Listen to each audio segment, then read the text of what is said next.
What if everything you believed about death was a distraction? What if the real mystery wasn't what happens after, but who is waiting when it does? Discover the untold truth behind a near-death experience that unraveled a man's entire understanding of life, faith, and the invisible realm that watches us all. Adrian Wells was never the mystical type. He didn't meditate, chant, or chase celestial signs. A construction superintendent in Seattle, he lived by blueprints, schedules, and deadlines. His life revolved around budgets and structural integrity, not existential questions. He was the type of man who fixed things with his hands, not prayers. But everything changed the week of his son's wedding, when a sharp pain in his abdomen started to pull him away from the world he thought he understood. It began quietly, a stomach ache on a Wednesday afternoon, while tossing a baseball with his younger boys at a park near their hotel in Santa Barbara. By that night, it had turned into nausea. By Thursday, a low-grade fever. By Friday, Adrian's skin was clammy and pale, his strength fading like light through mist. Still, he smiled through the rehearsal dinner, cracking jokes about catching a stomach bug at the worst possible time. But behind the laughter, he was unraveling. On Saturday, hours after the wedding, Adrian finally gave in. He staggered into the ER, his body trembling, fever raging at 104.3. The nurse tapped his foot gently. He screamed. Within minutes, they confirmed the rupture. His appendix had likely burst days ago. His insides were poisoned, and time was now a luxury he didn't own. They rushed him into surgery. The fluorescent hallway flickered past like a memory in reverse. As they wheeled him through swinging doors into the sterile cold of the operating room, he tried to say something to his wife. Just one word, but it stuck in his throat like unfinished business. The air inside the surgical suite felt wrong. Not just cold, but ancient. He lay on the table, hands moved around him, nurses, surgeons, machines. But suddenly it all faded. Standing to his right was a man, not a doctor, not a hallucination. A man who seemed to still time with his presence. He was dressed in a simple white robe, but the robe seemed alive, moving as though it breathed. His skin was dark bronze, his hair shoulder length and wavy. But it was the eyes that silenced Adrian's thoughts, greenish blue, deep knowing. They looked through flesh, through thought, through memory. Adrian tried to speak, but no words came. He wasn't sedated, he wasn't dreaming. This was something else. This was heightened, more vivid than anything he had ever felt. He realized in that moment that he was not in his body anymore. He was somewhere else, somewhere between. The man extended his hand and said, "I'm here to answer your prayer." At first, Adrian didn't understand. What prayer? But then, like a bell tolling from decades ago, he remembered. He was 9 when his grandmother died. At the funeral, he had watched the incense rise into the air and whispered into the silence, "God, I want to see what she sees." It had been a child's whisper, quickly forgotten by the world, but not by heaven. Adrian reached out. As soon as his hand touched the man's, the surgical table vanished. He was standing barefoot on a hill of the softest grass he had ever felt, its blades cool and sharp beneath his feet. The air tasted like purity itself. Everything was white, but not empty. It was fullness, disguised as absence. He looked down and saw himself wearing a hospital gown, his feet planted in grass more detailed than any lens could capture. He could feel each blade pressing against his skin, as if creation itself acknowledged him. Then the light began. From the right, a brighter white emerged, and from it, beams of radiant energy floated out like glowing rods made of breath and purpose. One passed near his head, and then another one approached directly and touched his forehead. It made a soft humming sound as it entered him, not like sound through ears, but through soul. And in that moment, the cold that had gripped him since entering the OR melted. He was warm from within, wrapped in a presence that knew him better than he knew himself. The veil pulled back. The white folded open like curtains revealing a stage, and what stood before him stole his breath, if he'd had breath at all. Flowers bloomed at the foot of the hill, gently swaying, though no wind blew. Their colors lavender, peach gold, soft crimson, danced like light made tangible.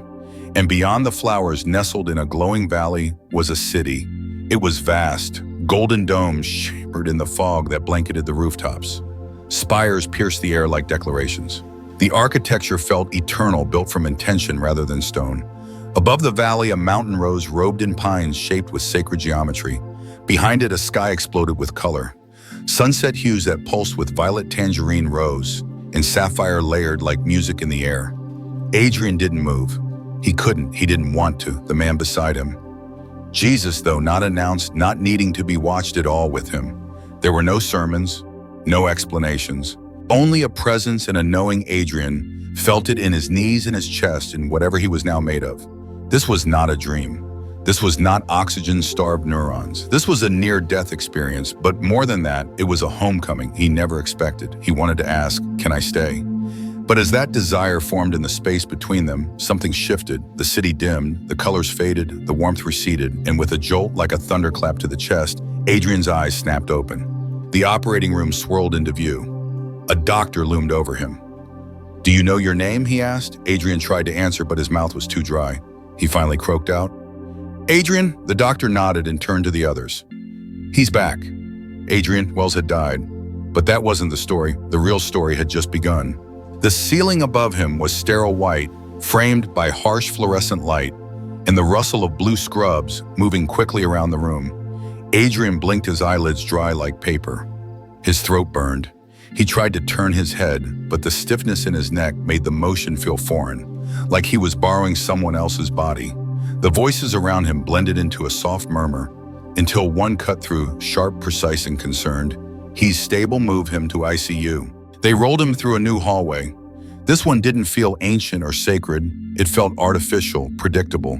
The floors were polished but uninspired. The smell was all chemicals and cotton. There were no colors blooming here, only numbers on machines, clipped conversations, and a pace that ignored miracles.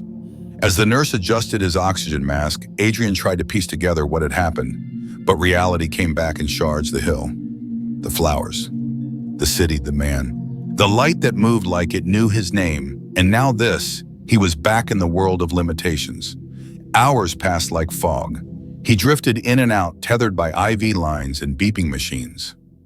Every time he opened his eyes, he half expected the mountain to return, or the warm buzzing of light through his bones. Instead, he saw ceilings, curtains, gauze. The absence of heaven was heavier than the presence of pain. The next morning, the surgeon visited. His face was worn professional and tinged with something Adrian couldn't place, maybe respect, maybe disbelief. He lifted the edge of the hospital gown, checked the incisions, and tapped lightly around Adrian's abdomen. "You were septic, appendix, ruptured days ago." "We've seen worse," he said, then hesitated, looking at Adrian squarely. "But they didn't make it." "You did. That's saying something." Adrian wanted to tell him why, that he wasn't just lucky. That something had reached across time and space and brought him back. But when he opened his mouth, nothing coherent came out. The words dried before they could form, so he just nodded. The surgeon gave a short nod, back then turned and left. For a moment, the room felt too quiet, not peaceful, just emptied of something vital. Later that afternoon, his wife arrived. Her eyes were swollen, the kind of red that only comes from sleepless nights and prayers whispered into pillows. She tried to smile. He tried to return it when she asked how he felt. The answer should have been easy, but something in him cracked. Tears welled up, uninvited, unstoppable. They weren't tears of pain or fear. They were tears of remembering. Tears from seeing something too beautiful to carry alone. He tried again the next day and again broke down. It took 3 days before he could speak the story out loud, before he could say the words, "I saw him," and not fall apart. And when he did, when he described the grass, the light, the city, her hands covered her mouth and her eyes flooded too, because she believed him. Not just because she loved him, but because something inside her had always hoped that heaven wasn't just a metaphor. As Adrian recovered, time in the hospital became a quiet pilgrimage. Each day he walked a little further down the halls, dragging an IV stand beside him like a quiet companion. Nurses encouraged him, but they didn't understand the weight of what he was carrying.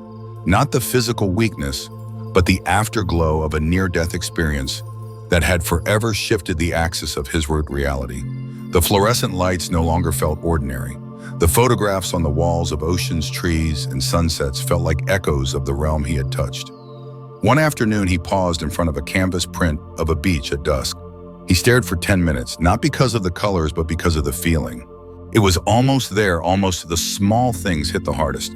The texture of a banana on his tongue after 6 days without food, the realization that it had come from the soil traveled miles, and now was nourishing the same body that had been pronounced clinically dead. He cried again, quietly, not from sadness, but from reverence. Every bite was sacred now. Every breath was an unwrapped gift. What once felt ordinary now felt curated by some divine hand. The nurses called him brave. He knew better. He wasn't brave. He was broken open. And in that brokenness, something holy had poured in. Each evening as he lay in the hospital bed, Adrian would close his eyes and try to return not in body, but in memory.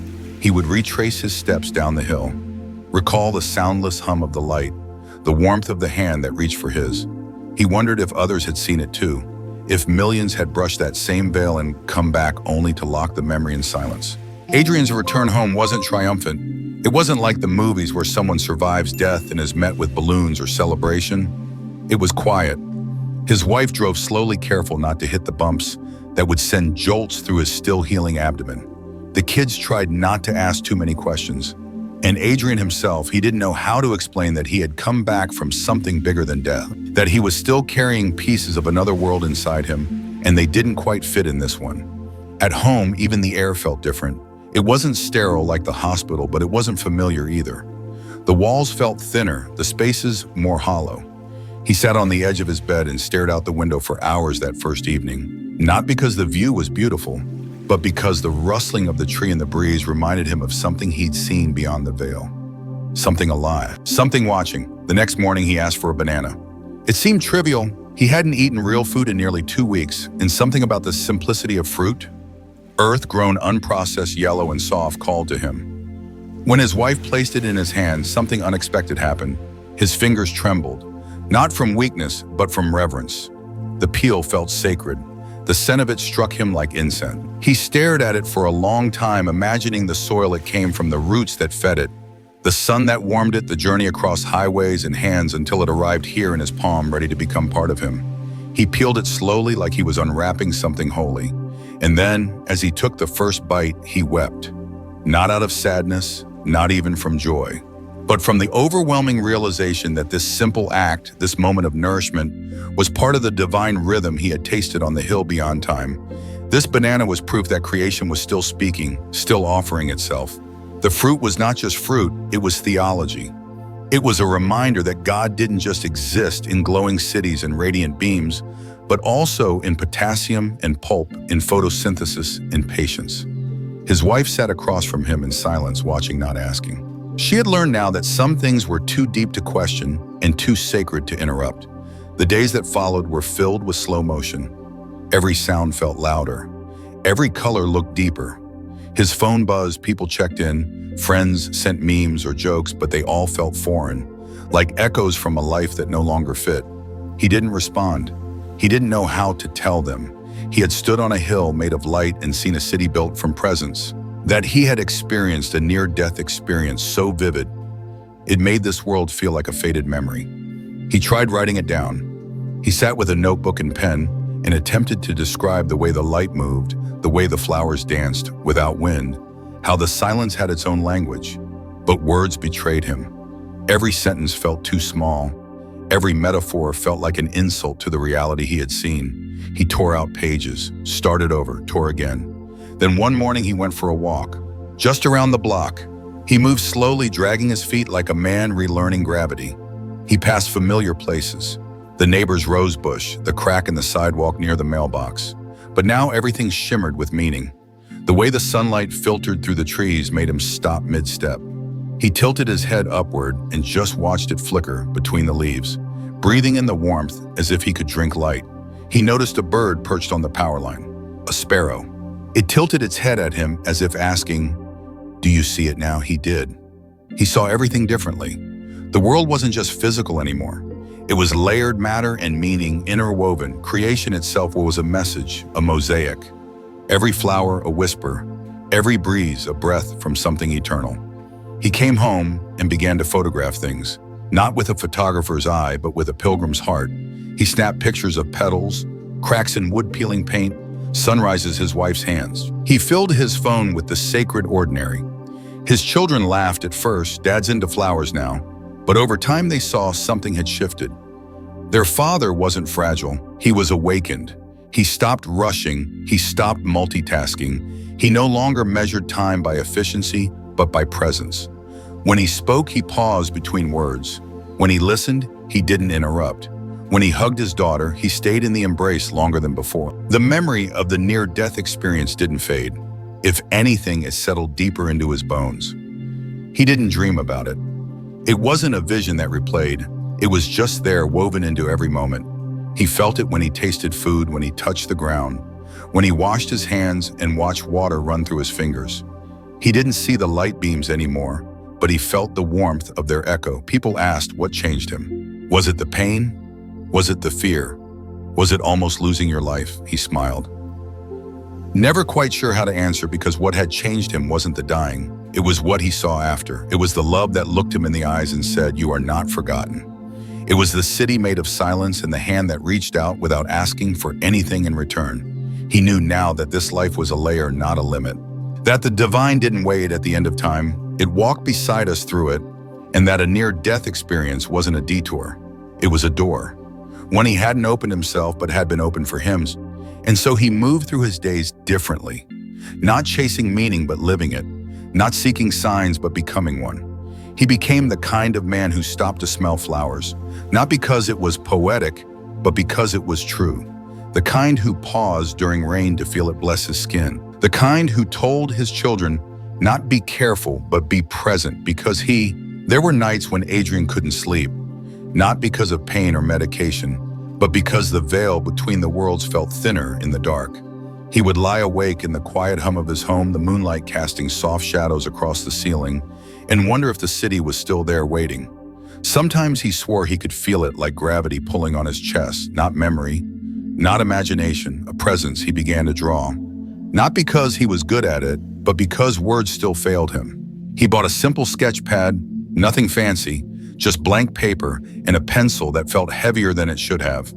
At first he drew what he remembered: the hill, the flowers, the way the blades of grass seemed to breathe. But the more he drew, the more his hand moved on its own. Shapes began to emerge. Arches, domes, golden rooftops cloaked in morning fog, spires that reached not toward the sky, but toward the soul. It was the city, the one he had seen during his near-death experience. The one behind the whiteness, the one he was never supposed to forget. But it wasn't just a city. He realized that now it was a reflection, perhaps even the blueprint of something older than creation itself. A place that pulsed with meaning, where every structure was a thought, every wall a story, every beam of light a form of love. The memory of standing on that hill, of watching the veil pull back like theater curtains, returned to him more clearly with each drawing. He could see the movement of the flowers again, their petals dancing without wind. He could feel the sacred warmth from the beam that had touched his forehead, the one that had entered him, not with force, but with permission. That light hadn't just healed him, it had marked him. One morning, long before the rest of the house stirred, Adrian took one of his sketches and walked to the park. It was the one near their home, the one he used to rush past on the way to baseball practices and deadlines. Now he walked slower. He chose a bench that faced the rising sun and laid the sketch on his lap. Birds flitted through the branches above their wings, slicing the light into pieces, scattering it across the grass like messages. He looked down at the page and whispered, "I remember." And as if in response, a breeze rolled through, not harsh, not loud, but enough to make the leaves murmur. He closed his eyes and breathed it in, and for a moment the grass beneath his feet felt softer. Alive, he began visiting that bench each morning, sketchbook in hand, not always drawing, but always watching, waiting, listening. He believed now that the city wasn't just in another realm. It was a mirror, a spiritual twin to something buried beneath this world. Maybe not visible through the eyes, but always brushing against the edges of our perception, waiting to be remembered. One afternoon, a stranger sat beside him. An older man, silent at first. Then after a few minutes, he pointed at the sketchbook and asked, "Is that a real place?" Adrian hesitated, then nodded. "I saw it once," he said. "When I died," the man didn't laugh. He didn't scoff. He just looked forward and said, "Me too." They didn't speak much after that. They didn't need to. The silence between them became sacred, like the kind Adrian had felt during his near-death experience. It wasn't empty. It was filled with understanding, a recognition between two travelers who had crossed into the same mystery and returned with wounds shaped like wonder. Adrian went home that day, changed again. The city was no longer just his vision. It belonged to others, two quiet witnesses, carrying bright secrets behind tired eyes. He began to wonder how many people had touched the edge and come back mute from the majesty, unsure how to carry the weight of eternity in a world built for schedules. He realized something else too. The city wasn't behind the veil, he was. All his life, he had lived under the illusion that this world was the only real one, that what he could see, touch, and control was all that mattered, but now he knew better. Reality was layered, and the veil didn't separate the living from the dead. It separated the awake from the asleep. The city had never left him. It had only waited for him to remember that night as he stood in his backyard under the stars. Adrian looked up with different eyes. The sky was no longer an expanse of gas and distance. It was a veil, shimmering, trembling, almost parting. He whispered again, "I remember," and something within him lit up like a match held to eternity. He wasn't trying to chase heaven. He wasn't obsessed with death. He was learning how to live like someone who had already been through the fire and come out carrying flame. He didn't go back to work right away. Not because he couldn't, but because he wouldn't. Not yet. There was still more to listen to, more to see. He spent more time with his children, not lecturing but being present. He looked them in the eyes longer, hugged them tighter, told them about stars and trees and why silence wasn't something to fear. One evening, his daughter asked Dad, "What did you see when you died?" He paused, then said, "I saw a city, but it wasn't made of buildings. It was made of love." She tilted her head. "Was it scary?" "No," he said, his voice catching. It was home. He didn't try to convince her. He didn't turn it into a sermon. He simply shared what he had carried since the day the light met his soul. And he hoped one day she'd remember it, not as a story, but as a map written in wonder. Because that's what the city was. Not an ending, a beginning. A compass pointing inward, whispering that we were always more than flesh and time. And in the quiet moments of life, if we're still enough, soft enough, we can hear the gates of that city creak open. Just a little, just enough to remind us we were never meant to forget. The days unfolded like pages in a book Adrian hadn't realized he was part of. Not chapters of progress or milestones, but quiet, ordinary moments that now pulsed with invisible electricity. He wasn't looking for signs anymore. He was seeing them. Not in the sky or in miracles, but in glances exchanged across the dinner table, in the exact way sunlight filtered through the curtains and settled on his wife's shoulder, in the rustle of leaves that once went unnoticed, but now sounded like applause from the divine. He had begun to notice something strange, not frightening, but curious whenever he closed his eyes. Especially in moments of stillness, there was a light weight, not the physical glow of the sun or the artificial hum of a lamp, but something internal and intelligent, a presence that shimmered just behind his thoughts. It didn't speak in words, but it knew things about him. Not just the surface things, but the things he hadn't dared to articulate, even to himself. Memories long buried, regrets carefully packed away, doubts he had never voiced. And yet when the light pulsed in his mind's eye, it didn't accuse or correct. It simply witnessed, it saw him, entirely, and still remained. There was a depth to the near-death experience that Adrian hadn't anticipated. It wasn't just about the vision or the moment of death and return. It was about what lingered, what followed him back. It wasn't just a story to tell. It was a slow unraveling of who he had once been. That light, the one that had touched his forehead during the experience, had never really left. It was still there, a compass made of warmth, a mirror that never distorted. And with every encounter he had with his children, with strangers, even with the silence, he could feel it nudging him gently, quietly asking, "Will you be honest? Will you be present? Will you be seen?" One morning, Adrian sat in the kitchen alone before dawn. The house was asleep, the world outside still painted in shades of navy and indigo. He held a cup of coffee, the steam rising like breath from the unseen. And he thought about all the times he had smiled, when he didn't mean it, agreed, when he didn't believe it, withheld kindness, when someone needed it. The memories came not to shame him, but to be released, and so he let them go one by one. As the steam faded, so did the weight. There had been a moment during his near-death experience that he hadn't spoken of to anyone, not even his wife. It was too personal, too sacred to frame with language. After the light had entered him and the veil had drawn back, there had been a pause, no time, no place, just a stillness. And in that space, the light showed him something. It didn't flash in images or speak aloud, but somehow he saw his entire life at once, not in sequence, but in truth. He felt what others had felt because of his actions, the hurt, the confusion, the joy, the moments he thought were insignificant, but had changed someone forever. It was not judgment, it was clarity. Pure and sparing clarity. And within that clarity, he felt an overwhelming flood of compassion. Not for others, but for himself. It was the first time in his life he had truly forgiven himself for simply being human. That was the moment the city had appeared, as if the act of forgiving had opened the final door. He hadn't understood it then, but he did now. The light hadn't shown him what was wrong with him. It had shown him who he really was beneath the performance, beneath the fear. And now that memory haunted him, not like a ghost, but like a vow, a sacred responsibility to no longer look away from himself or others. He began doing something he never used to do. He started writing letters, not to mail, just to express to his father who had passed away years earlier, to an old friend he had cut off in anger, even to his younger self. He didn't write for resolution. He wrote to listen, to sit with the truth, to allow the light to move through ink and intention. He found himself crying more, laughing more, saying, "I love you" more. Not because he had become softer, but because he had become clearer. The armor he had once worn, humor, sarcasm, busyness had fallen off like cracked old bark, revealing something more alive beneath. His kids had noticed, his wife noticed, even his co-workers noticed. When he finally did return to work, he wasn't louder.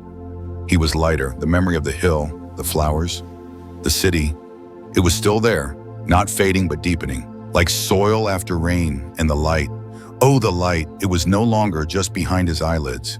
It was in how he listened, how he forgave, how he allowed life to touch him again. That he realized was the real invitation of the near-death experience. Not to obsess over what comes after this life, but to finally show up for this one. And so Adrian moved through the world a little slower, not because he was healing, but because he was finally awake. He paid attention to the way children stare at clouds, how old couples touch hands without words, how laughter from strangers in a cafe can sound like music if you let it. He began to trust that the divine didn't live in temples or cathedrals, but in sidewalks and soup bowls, and the tired smile of someone trying their best. He didn't try to explain it anymore. He didn't need to. When someone asked what happened to him, he simply said, "I died." But that's not the part that changed me. And if they leaned in wanting more, he would add, "The light knew me, all of me, and loved me anyway." That was the truth, that was the reason, that was the echo he carried in his bones. The realization didn't come with fireworks or a whisper from above. It arrived while Adrian stood barefoot in the backyard trimming a vine that had grown wild along the fence. The garden was quiet, the sky was low with clouds. A bird rustled in the hedge and took off in a sudden burst. And for no particular reason, he paused mid-motion, shears still in hand. He straightened up and looked around, and for the first time since his near-death experience, he heard it, not a voice, not a message, but the profound stillness of peace. He was not afraid to die, not even a little. That was the truth blooming quietly in his chest like a second heart. It was not numbness nor recklessness. It was clarity. Death was no longer the stranger in the corner of the room. It was not a thief or a threat. It was a threshold, a return. And yet this peace didn't make him careless with life. It made him more tender with it, because now he knew how precious it really was, how rare and staggering it was to breathe, to weep, to walk through a room and feel the floor under your feet. He didn't want to die, not because he feared what came next, but because he had finally learned how to be here, fully, without needing to escape, without needing to prove anything. That was the other half of the gift that had followed him home. He was finally ready to live. He began waking up earlier, not out of duty but desire. He wanted to hear the birds begin their chorus. He wanted to sit with his coffee before the world demanded anything of him. He wanted to witness life, not consume it, not conquer it, but behold it. He noticed how light gathered on the rim of his daughter's cereal bowl, how laughter echoed longer when it was unforced, how his wife's sighs carried stories she didn't always tell. He listened more, he judged less. He wasn't performing anymore. He had stopped being the version of himself that people expected, the reliable father, the steady worker, the man who never broke stride. He was still all of those things, but they were no longer masks. They were expressions of something deeper, something rooted. He began doing strange things like stopping to watch ants navigate a crack in the sidewalk, or smelling every single orange at the market before choosing one. His phone filled with pictures of ordinary things. Dust in sunlight, the pattern of rain on a windshield, a wrinkled hand resting on a knee. When asked why, he said he was archiving wonder. One afternoon, he found himself walking through a cemetery, not for a funeral, not for anyone he knew. He had just been driving, saw the iron gates, and turned in without thinking. The grass was neatly trimmed, the stones were smooth, and the silence, oh, that silence was different from the one in his backyard. The silence was layered humming. He moved slowly among the graves, reading names, dates, inscriptions. He didn't cry, he didn't pray. He simply acknowledged you were here, and now you are not, and in some strange way you still are. It struck him then that his fear of death had never really been about death. It had been about absence, about vanishing. About the terrifying thought that everything he had done, everything he had felt would be swallowed by time and forgotten. But now, after what he had seen, he knew better. The city wasn't a metaphor. The light wasn't an illusion. The soul wasn't a story we told ourselves to sleep better at night. Consciousness was not extinguished. It was expanded. The near-death experience had removed the veil, but it had also exposed the lie that we are alone, that we are temporary, that we end. Nothing ends. It only continues in ways the mind isn't built to imagine. What changes is not the destination, but our ability to perceive it. Heaven was not elsewhere. It was right here, nested within everything, patient and pulsing beneath the noise. He began telling his story when asked, no longer with hesitation or self-consciousness. He told it not to impress, not to convince, but to offer. Sometimes people nodded politely. Sometimes they asked follow-up questions. And sometimes they cried without knowing why. Adrian never pushed. He simply said, what I saw was not meant for me alone, and what I felt unconditional. Unfiltered love is waiting for everyone. The most surprising shift was how he saw suffering, not as punishment or failure, but as a crack where the light could enter. He no longer turned away from people in grief or pain. He moved closer, held their hand, listened. Because he knew now that silence was holy, that presence was medicine, and that we are not meant to carry sorrow alone. He didn't quote scriptures, he didn't offer advice, he simply stayed. And in that staying became a mirror of the same presence that had once knelt beside him on a hill of radiant grass and reminded him of who he truly was. At night before bed, he sometimes stood in the hallway, hand on the door frame, watching his children sleep. The room glowed faintly from a nightlight. Their chests rose and fell in rhythm with dreams, and Adrian, with eyes full of memory, would whisper, "Thank you," not to any deity in particular, not even to the universe, but to life itself for another breath, another moment, another chance to be astonished. He kept the sketch of the city folded in his wallet, not to look at often, just to know it was there, a promise in graphite, a quiet certainty in a noisy world. He had died, he had returned. But the real miracle was this: he had awakened. And now, with every footstep on this sacred earth, he walked like a man, not escaping death, but embracing life. Adrian no longer needed grand revelations. The city, the light, the voice that needed no language, those had all marked him. Yes, but it was what came after that continued to rewire him slowly, methodically, like sunlight softening frozen ground. What mattered now wasn't how long he had died or how close he had come to the veil. It was the mundane, the ordinary, the overlooked.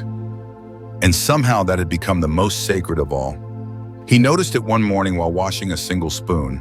The water, lukewarm and steady, curved across the steel and ran back into the basin like a river returning home. He stared at it longer than he should have, entranced by the simplicity. There was no sermon, no sign, just motion, reflection, and the knowing that he was here breathing in this moment with this spoon, and that was enough. The near-death experience had stripped away his need to chase meaning in the form of answers. Now he hunted it in textures and pauses in the unnoticed. He found God in the silence between two heartbeats, in the steam rising from rice and the smell of sun-warmed pavement after a summer storm. The miracles hadn't disappeared. They'd just gotten quiet, and he had learned how to listen. He no longer rushed through breakfast. He peeled his oranges, slowly placing the peels and spirals on the table like offerings. He lingered at stoplights, not out of lethargy, but to watch how morning sunlight turned windshields into stained glass. He smiled at dogs he passed on the sidewalk. He waved at children, even when their parents didn't notice. These were not acts of kindness. These were rituals. Tiny sacraments for a life he had once nearly left behind. One evening, he sat at the edge of the bed while his youngest son Owen brushed his teeth. The boy came out in mismatched pajamas, hair sticking up from a failed bath, and climbed into bed without a word. Adrian watched him curl into the blanket, a living coil of innocence and breath, and thought, "You are the cathedral I prayed for." He leaned down, kissed his son's forehead, and whispered, "You're made of stardust and soul. Don't ever forget that." His wife, standing in the hallway, overheard. She didn't say anything, but later when they lay side by side in the dark, she reached for his hand and held it for a long time without speaking.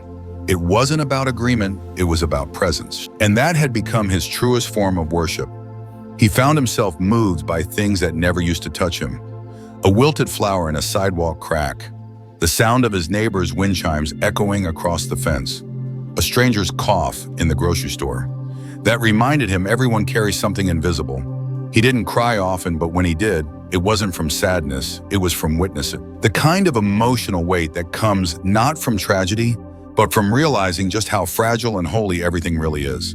There were still moments of doubt. Of course there were, he was human.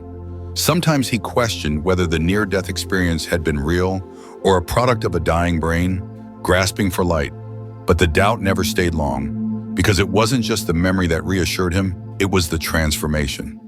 You don't hallucinate your way into lifelong tenderness. You don't imagine your way into gratitude that reaches all the way into your bones. Whatever it was he saw, it had changed the way he lived, and that more than anything convinced him. One rainy afternoon, Adrian sat by the window with a cup of tea and watched the raindrops chase each other down the glass. Outside, cars hissed along the soaked road. Trees trembled under the weight of water. Somewhere nearby, someone was probably angry. Someone else was grieving. A third person was being born. And yet here he was, still breathing, still gifted with this impossible thing called, now he remembered, the hospital. The beeping, the hands pressing his chest, the moment the light left and the fluorescent world returned. And he smiled. Not because it was pleasant, but because it had delivered him back to this, the spoon, the orange peel, the mismatched pajamas. It had brought him home. And home, he now understood, was never just a place. It was the space inside a moment that was fully seen, fully held, fully loved. He didn't need to climb mountains. He didn't crave more visions. The city behind the veil had shown him enough. Now the city had moved inside him. Every time he closed his eyes and remembered the way those flowers danced without wind, or the way the domes glistened above the mist, something shifted in his chest, a tuning fork struck by eternity. He took longer walks now, not to reach a destination, but to become one. He let strangers speak without interruption. He complimented cashiers on things they weren't expecting. "Your energy is peaceful," he once said to a woman bagging his groceries. She looked at him stunned and then burst into tears. He didn't need to know why, he only needed to be there. And perhaps that was the deepest gift the near-death experience had left him with.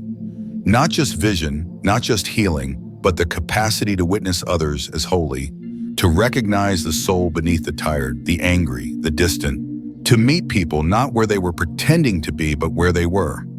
He no longer prayed with words. He prayed with the way he held doorways open, with the way he recycled carefully, with the way he touched his wife's back when she wasn't looking. These were his psalms now. These were his sermons. He was not perfect. He still got tired, still forgot, still scrolled his phone too long some nights. But even in the forgetting, he returned gently, firmly. As one who knew there was always light waiting behind the eyelids, always a city waiting behind the breath. And one day when his time truly came, he wouldn't fear it, because he knew the hands that would meet him weren't strangers. They were the same ones that had walked with him through the grocery aisles, along the sidewalks, across the fields of every unnoticed moment. It happened quietly, without planning, and in the corner of a coffee shop, where the sunlight poured through old windows and painted golden rectangles on the worn wooden floor. Adrian sat across from a man named Samuel, a friend he hadn't seen in years. Someone from the time before. They talked like men who had shared long summers in their youth, casual, cautious, wrapping memories in laughter and gaps of silence. But then came the question, soft and unexpected. "Someone told me you died for a bit." That true Adrian didn't look away. He didn't tense up or change the subject like he had before. He didn't feel the usual rush of emotion crashing behind his ribs like a wave begging for release. He simply nodded and placed his hands on the table like he was grounding himself in the grain of the wood. "Yes," he said, "I did. There was no tremble in his voice, no storm gathering in his throat, just breath, just truth. And for the first time since his return, he spoke of heaven without breaking. He told Samuel about the operating table, the cold that didn't come from temperature but from eternity opening. He described the man who had stood beside him. Jesus, though he had never needed to introduce himself, and how the room had faded into something far more real than the world they both now sat inside. He spoke of the white that wasn't emptiness, but infinite substance, the light that moved like thought, the city that bloomed beyond the veil like a secret waiting to be remembered. He spoke not to impress, but to release. The near-death experience was no longer something he carried like a fragile crystal in a box. It had become part of his bloodstream, his gait, the rhythm in his breath.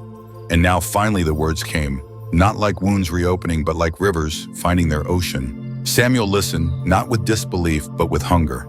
His eyes didn't narrow in doubt. They widened in longing. When Adrian described the flowers that danced without wind, the domes that glistened above the clouds, the voices of light that needed no language, Samuel's hands went still around his cup. He whispered, "I don't know why, but that makes me want to cry." Adrian smiled, because it's home, and somehow we all remember it, even if we've never seen it. It wasn't a conversion. It wasn't even a confession. It was simply communion. Two men, one story, and the echo of a place too beautiful for fiction. Later that night, Adrian sat in his car outside his home engine, off lights dim, fingers resting on the steering wheel as if still gripping the edge of that conversation.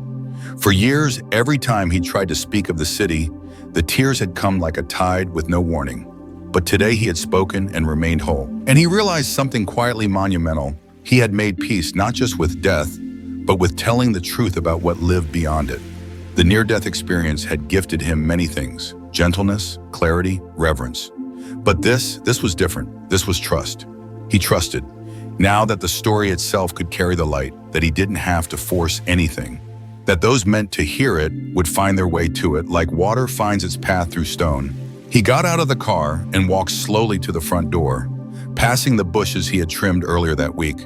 Still fragrant in the late evening, he paused at the threshold and looked up. The stars were scattered across the dark in reckless beauty, careless of form, full of presence. He wondered, as he often did now, how many souls were looking down in the same moment. How many loved ones stood behind that velvet curtain, whispering through dreams and instinct, "Live well. We're still with you." Inside the house was quiet.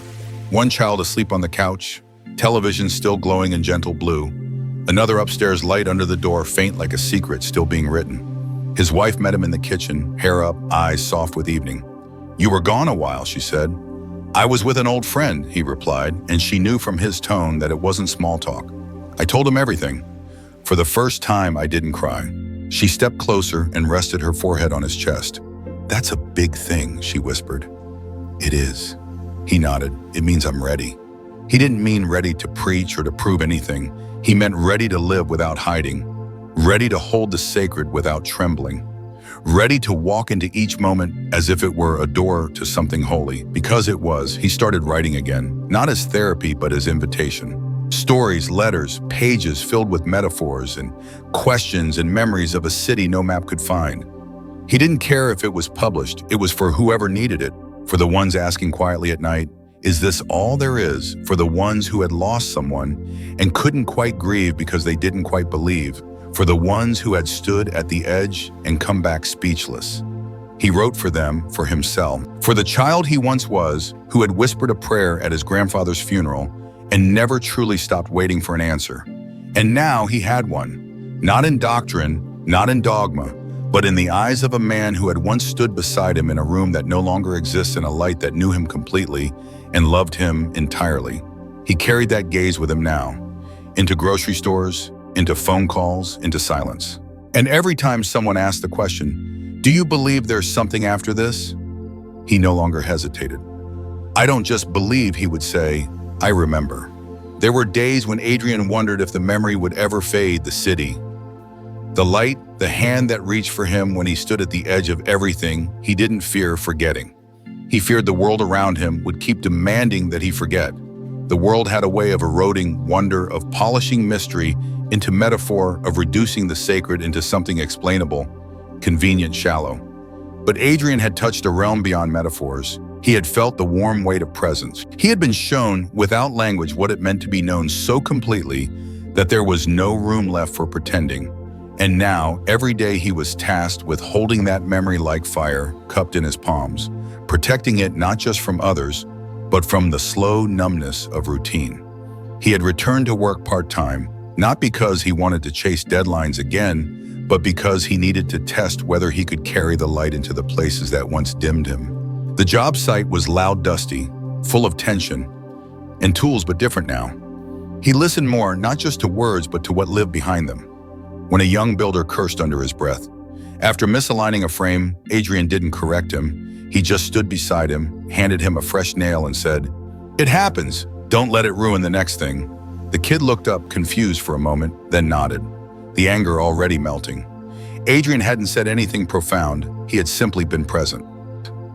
Present like the light had been with him. Unconditional and judging here. The near-death experience had not made him loud.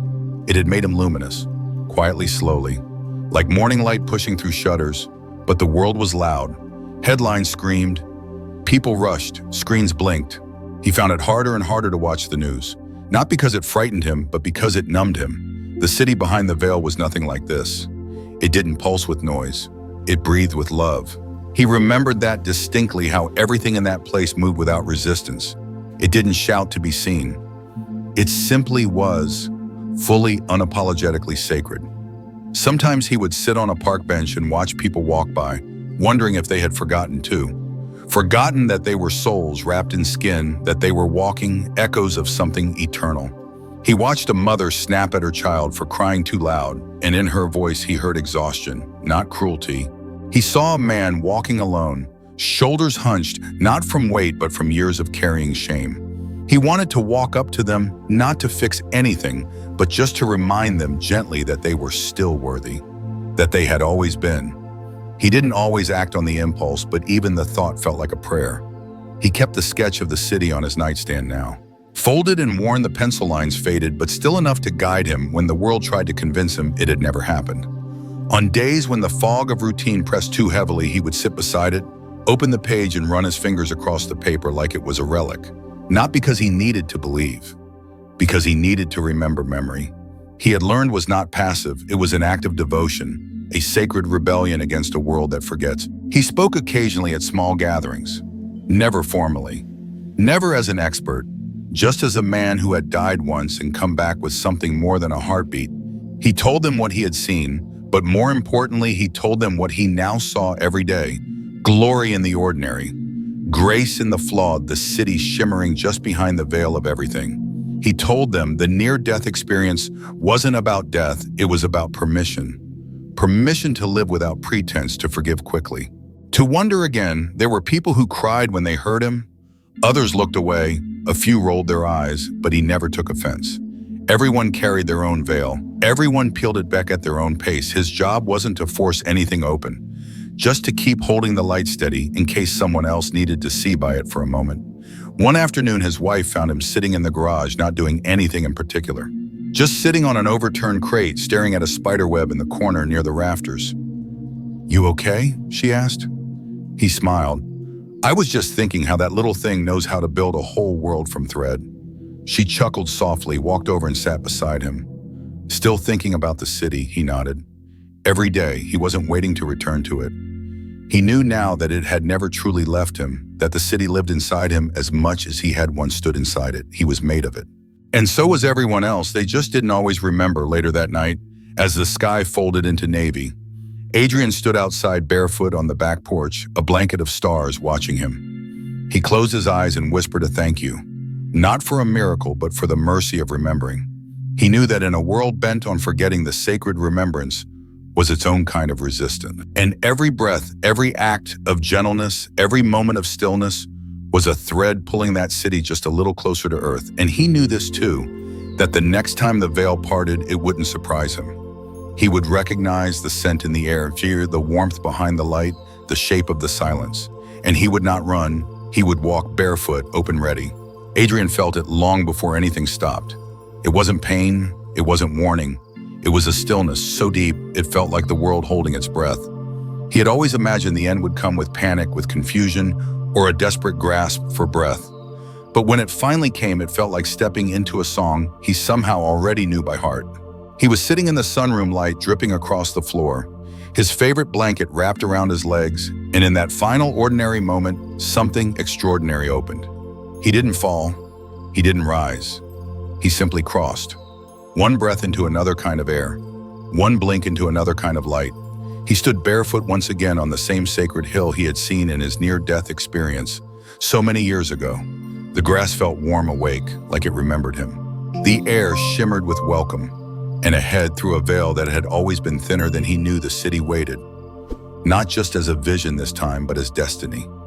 The hill sloped gently down toward the valley where the domes rose golden through the mist and the spires caught light that had no sun. Every step he took felt like the soft release of something he'd been holding his entire life. There was no body now, no age, no illness, just essence, just return. The same presence stood beside him again. Jesus, not wrapped in robes of power, but in the radiant calm of someone who has waited a very long time with love. That never needed proof. His eyes held no judgment, only joy. They walked together without speaking, not because there was nothing to say, but because everything was already understood. Adrian's soul felt like water returning to its river. The city was no longer distant. It pulsed around him alive, welcoming, vibrating with a harmony that he could feel in the core of whatever he now was. He could sense others, beings, lights, souls moving through it, not separate, not alone. Unified, everything belonged. Everything had a place and he was home. But before he stepped through the final threshold, he turned, not back toward earth, but toward memory. Toward the people still walking, edge of wonder, still blinking against the glare of fluorescent lights in hospital rooms, still whispering prayers through grief, still carrying questions too heavy to ask aloud. He thought of his wife, his children, the strangers who had listened to his story and cried without knowing why. And he knew even now his story was not just for him. He had been entrusted with something, a map, a glimpse, a remembrance of what the world tries so hard to forget. The near-death experience had not simply been an event, it had been a door. And for years after he had carried that door open inside him, letting others see through it, not by preaching, by living, by loving more slowly, by watching more carefully, by holding the sacred in the small. And now as he stood on the hill beyond, goodbye, ready to cross fully into the city that once pulsed through his dreams, he left one final offering for you. You who have listened, you who have wondered if any of this is real, you who have buried loved ones with more questions than answers, you who feel the stirring of something unexplainable when you watch the sun set or hear a child laugh or wake up from a dream that feels too beautiful to be fiction. He turns to you not with answers but with invitation. He asks you to remember. Remember that the veil is thin, that life is holy, that presence is more powerful than perfection, that the sacred is not reserved for the dying, that you can wake up long before your body gives out, that you don't need to flatline to live fully, you just need to notice. He asks you to pause, to sit with a flower until it tells you something, to watch a stranger with kind eyes and let that be enough proof, to hug longer, to breathe slower, to pray without needing words, to walk barefoot when you can, to see every ordinary thing as a message from the same city he saw once and now walks inside again. And he asks you not to keep this story for yourself because someone you know is hurting. Someone is searching. Someone is wondering if their own near-death experience meant anything or if they're losing their mind. Share this with them. Not to impress, but to remind that they are not alone, that the light is real, that the city is waiting, that eternity isn't an ending. It's a homecoming. So if Adrian's story awakens something in you, hold on to it. Let it stay. Let it shape the way you live and the way you love. Let it loosen your grip on what doesn't matter and tighten your hold on what does. And if you believe like we do that near-death experience are not just stories, but sacred keys that unlock forgotten truths, then subscribe. Stay close. Let this be your place of remembering. We share more than content here. We share the veil gently lifted, one soul at a time. Because this is not goodbye. This is the gate, and now you know the way.